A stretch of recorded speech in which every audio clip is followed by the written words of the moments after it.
మన భూమిని ప్రతిరోజు ఓజోన్ లేయర్ కాపాడుతుంది. అంటే మనల్ని, మన భూమిపై ఉన్న ప్రతి జీవిని ఈ ఓజోన్ లేయర్ కాపాడుతుంది. కానీ కొన్ని సంవత్సరాల నుండి ఈ ఓజోన్ లేయర్ కి కన్నం పడింది అని వింటూనే ఉన్నాం. ఒకవేళ ఈ ఓజోన్ లేయర్ పూర్తిగా మాయమైపోతే మనకి, మన భూమికి ఏం జరుగుతుంది? ఈ ఓజోన్ లేయర్ వల్ల వచ్చే లాభాలేంటో ఈ వీడియోలో తెలుసుకుందాం. ముందుగా ఓజోన్ లేయర్ అంటే ఏంటి? మన భూమి చుట్టూ గాలి ఉంటుంది. ఆ గాలినే వాతావరణం అని అంటారు. మన భూమి చుట్టూ ఉన్న వాతావరణం 5 ప్రధాన పొరలుగా విడిపోయి ఉంటుంది. ట్రోపోస్ఫియర్, స్ట్రాటోస్ఫియర్, మియోస్ఫియర్, థర్మోస్ఫియర్ మరియు ఎగ్జోస్ఫియర్. వీటిలో స్ట్రాటోస్ఫియర్ అనే పొరలోనే ఓజోన్ లేయర్ ఉంటుంది. సాధారణంగా మనం పీల్చే గాలిలో ఆక్సిజన్ ఉంటుంది. మన భూమిపై ఉన్న మొక్కలు మరియు చెట్లు సూర్యకిరణాలని ఉపయోగించి తమ ఆహారాన్ని తయారు చేసుకుంటాయి. ఈ ప్రక్రియను ఫోటోసింథసిస్ అని అంటారు. ఆ సమయంలో మొక్కలు మరియు చెట్లు గాలిలోకి ఆక్సిజన్ ని విడుదల చేస్తాయి. అలా మొక్కలు, చెట్లు విడుదల చేసిన ఆక్సిజన్ లో 2 ఆక్సిజన్ ఆటమ్స్ కలిసి ఉంటాయి. అలా కొన్ని వేల కోట్ల O2 ఆక్సిజన్ ఆటమ్స్ గాలిలో తిరుగుతూ ఉంటాయి.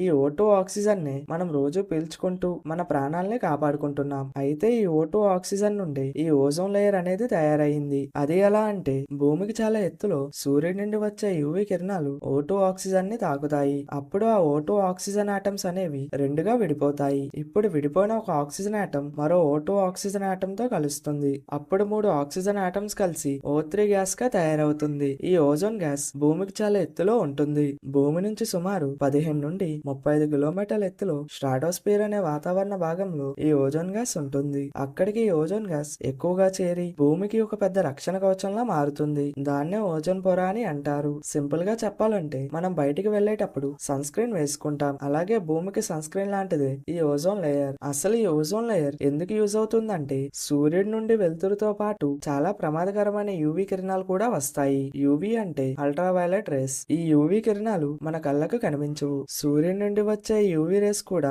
3 రకాలుగా ఉంటాయి. UVA, UVB, UVC. వీటిలో యూవీబీ, యూవీసీ చాలా ప్రమాదకరమైనవి. Ozone layer UVB, UVC rays ని ఎక్కువగా అడ్డుకుంటుంది. ఈ కిరణాలు నేరుగా భూమిపై ఎక్కువగా పడితే మన చర్మం కాలిపోవచ్చు, కళ్ళకు నష్టం కలగచ్చు. అంతేకాకుండా స్కిన్ క్యాన్సర్ వంటి ప్రమాదకర వ్యాధులు కూడా రావచ్చు. మనుషులకే కాకుండా మొక్కలు, జంతువులు, సముద్రంలోని చిన్న జీవులు కూడా ఈ యూవీ కిరణాల వల్ల దెబ్బతింటాయి. అప్పుడు ఈ ఓజోన్ పొర ఒక షీల్డ్ లాగా పనిచేసి ఆ ప్రమాదకర యూవీ కిరణాలు భూమిని తాకకుండా అడ్డుకుంటుంది. ఓజోన్ పొర బలహీనపడడం వల్ల ఆస్ట్రేలియా వంటి కొన్ని దేశాల్లో స్కిన్ క్యాన్సర్ కేసెస్ చాలా ఎక్కువయ్యాయి. అసలు సూర్యుడు ఎందుకని యూవీ రేస్ ని భూమి మీదకి పంపుతున్నాడు? సూర్యుడు ఒక పెద్ద అగ్నిపర్వతం. సూర్యుడు లోపల ప్రతి సెకండ్ భారీ ఎనర్జీ తయారవుతూ ఉంటుంది. ఆ ఎనర్జీ బయటికి వస్తున్నప్పుడు వెలుతురు, వేడితో పాటు కొన్ని ప్రమాదకర కిరణాలు కూడా బయటికి వస్తాయి. అందులో ఒకటే యూవీ రేస్. సూర్యుడు ప్రత్యేకంగా మన భూమి మీదకి యూవీ రేస్ ని పంపడం లేదు. సూర్యుడు యూవీ రేస్ ని విడుదల చేసిన తర్వాత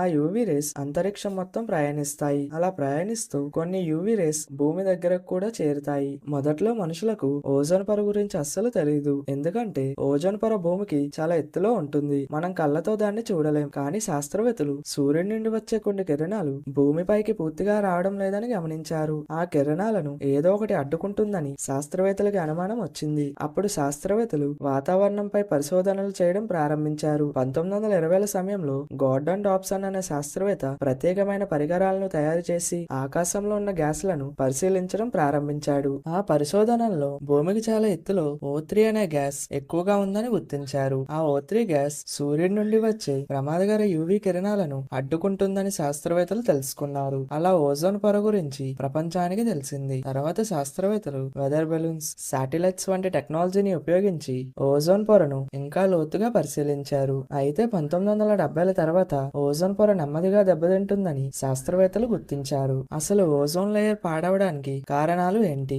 గత కొన్ని సంవత్సరాలుగా ఈ ఓజోన్ పొర నెమ్మదిగా దెబ్బతింటుంది. దానికి ప్రధాన కారణం మనుషులు తయారు చేసిన కొన్ని ప్రమాదకర గ్యాసెస్. ముఖ్యంగా పాత ఏసీలు, refrigerators, spray cans, farm factories వంటి వాటి నుంచి క్లోరోఫ్లోరో కార్బన్ అనే గ్యాసులు బయటికి వస్తాయి. ఈ గ్యాసులు సాధారణ గాలిలా భూమి దగ్గరే ఉండవు. నెమ్మదిగా పైకి ఎగురుతూ భూమికి చాలా ఎత్తులో ఉన్న ఓజోన్ పొర దగ్గరకు చేరుతాయి. అక్కడ సూర్యుడి నుండి వచ్చే యూవీ కిరణాలు ఈ CFC గ్యాసెస్ ని తాకినప్పుడు వాటిలో నుంచి క్లోరిన్ అనే ప్రమాదకర పదార్థం బయటికి వస్తుంది. ఈ క్లోరిన్ చాలా ప్రమాదకరం. ఎందుకంటే ఈ క్లోరిన్ భూమిని కాపాడి O3 గ్యాస్ ని నాశనం చేయడం ప్రారంభిస్తుంది. అంటే ఓజోన్ గ్యాస్ మళ్ళీ సాధారణంగా మనం పీల్చుకునే ఆక్సిజన్ గా మారిపోతుంది. ఇలా ఒక క్లోరిన్ ఆటం వేల సంఖ్యలో ఓజోన్ మాలిక్యూల్స్ ని నాశనం చేయగలదు. దాంతో ఓజోన్ పొర నెమ్మదిగా పలచబడుతుంది. ఓజోన్ లేయర్ డ్యామేజ్ అవడానికి కారణమైన సిఎఫ్సి గ్యాసెస్ ఒకసారి అట్మాస్ఫియర్ లోకి వెళ్తే 50 నుంచి 100 సంవత్సరాల వరకు అలాగే ఉంటాయి. కొన్ని ప్రాంతాల్లో అయితే ఓజోన్ పొరలో పెద్ద రంధ్రాలు కూడా ఏర్పడ్డాయి. దాన్నే ఓజోన్ హోల్ అని అంటారు. ఓజోన్ పొర పలచబడడం వల్ల సూర్యుడి ప్రమాదకర యూవీ కిరణాలు ఇంకా ఎక్కువగా భూమిపై పడుతున్నాయి. సూర్యుడి నుండి వచ్చే యూవీ రేస్ పూర్తిగా చెడ్డవి కావు. కొద్దిపాటి యూవీ రేస్ మన బాడీకి కావాల్సిన విటమిన్ డి తయారవడానికి హెల్ప్ చేస్తాయి. కానీ ఎక్కువైతేనే ప్రమాదంగా మారుతాయి. ఓజోన్ హోల్ అంటే నిజంగా ఓజోన్ లేయర్ కి కన్నం పడింది అని కాదు. ఒక ప్రాంతంలో ఓజోన్ లేయర్ పలచబడింది అని అర్థం. ఈ ఓజోన్ హోల్ ఎక్కువగా అంటార్క్టికా ప్రాంతం పైన కనిపించింది. 1985లో శాస్త్రవేత్తలు అంటార్క్టికా పైన ఓజోన్ పొర చాలా ప్రమాదకర స్థాయిలో తగ్గిపోయిందని గుర్తించారు. అంటార్క్టికా ప్రాంతంలో మాత్రం ప్రతి సంవత్సరం సెప్టెంబర్ నుంచి నవంబర్ మధ్య ఈ ఓజోన్ లేయర్ చాలా పలచబడిపోతుంది. 1985లో అంటార్క్టికా పైన భారీ ఓజోన్ హోల్ కనిపించిన తర్వాత ప్రపంచ దేశాలు ఒకసారిగా షాక్ అయ్యాయి. ఎందుకంటే ఓజోన్ పొర భూమిని కాపాడే రక్షణ కవచం. అది దెబ్బతింటే భవిష్యత్తులో మనుషులు, జంతువులు, మొక్కలు అన్ని ప్రమాదంలో పడతాయని శాస్త్రవేత్తలు హెచ్చరించారు. అప్పుడు ప్రపంచ దేశాల ప్రభుత్వాలు కలిసి ఈ సమస్యని ఆపడానికి చర్యలు ప్రారంభించాయి. 1987లో మాంట్రియల్ ప్రోటోకాల్ అనే ముఖ్యమైన ఒప్పందాన్ని చేసుకున్నాయి. ఈ ఒప్పందంలో చాలా దేశాలు సిఎఫ్సి గ్యాసెస్ వాడకాన్ని తగ్గించాయి. ప్రమాదకరమైన కెమికల్స్ ని కూడా వాడడం తగ్గించాయి. ఆ తర్వాత నెమ్మదిగా ప్రజలు కూడా పాత ఏసీలను వాడడం తగ్గించారు. కొత్త ఈకో ఫ్రెండ్లీ గ్యాసెస్ వాడడం ప్రారంభించారు. ఫ్యాక్టరీస్ పై కఠినమైన రూల్స్ పెట్టారు.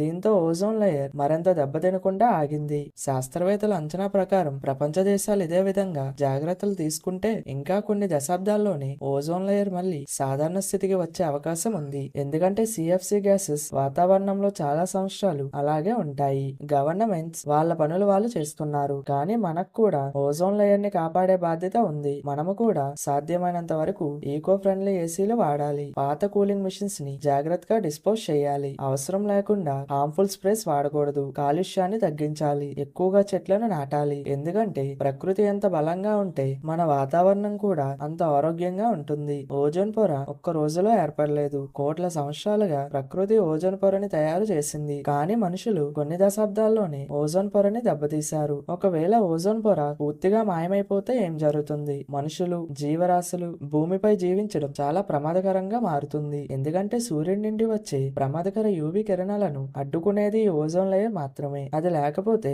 ఆ యూవీ కిరణాలు నేరుగా భూమిపై పడతాయి. మొదటిగా మనుషులపై తీవ్రమైన ప్రభావం పడుతుంది. కొద్దిసేపు ఎండలో నిలబడినా చర్మం కాలిపోవచ్చు, కళ్ళకు నష్టం జరగచ్చు, స్కిన్ క్యాన్సర్ వంటి ప్రమాదకర వ్యాధులు వేగంగా పెరగవచ్చు. చిన్నపిల్లలు, వృద్ధులు ఇంకా ఎక్కువ ప్రమాదంలో పడతారు. అంతేకాకుండా మొక్కలు కూడా సరిగ్గా పెరగలేవు. ఎందుకంటే యూవీ కిరణాలు మొక్కల గ్రోత్ ని దెబ్బతీస్తాయి. దాంతో పంటలు తగ్గిపోతాయి. ఆహార కొరత కూడా రావచ్చు. సముద్రాల్లో ఉండే చిన్న చిన్న జీవులు కూడా ఈ యూవీ కిరణాలను తట్టుకోలేవు. వాటిలో చాలా వరకు చనిపోవచ్చు. అలాగే భూమిపై వేడి కూడా ఇంకా పెరగవచ్చు. మార్స్ ప్లానెట్ కి ఓజోన్ లేయర్ లేదు. అందుకే అక్కడ హార్మ్ఫుల్ రేడియేషన్ చాలా ఎక్కువగా ఉంటుంది. మన పరిస్థితి కూడా అలా అవ్వకుండా ఉండాలి అంటే మన ఓజోన్ లేయర్ ని మనమే కాపాడుకోవాలి.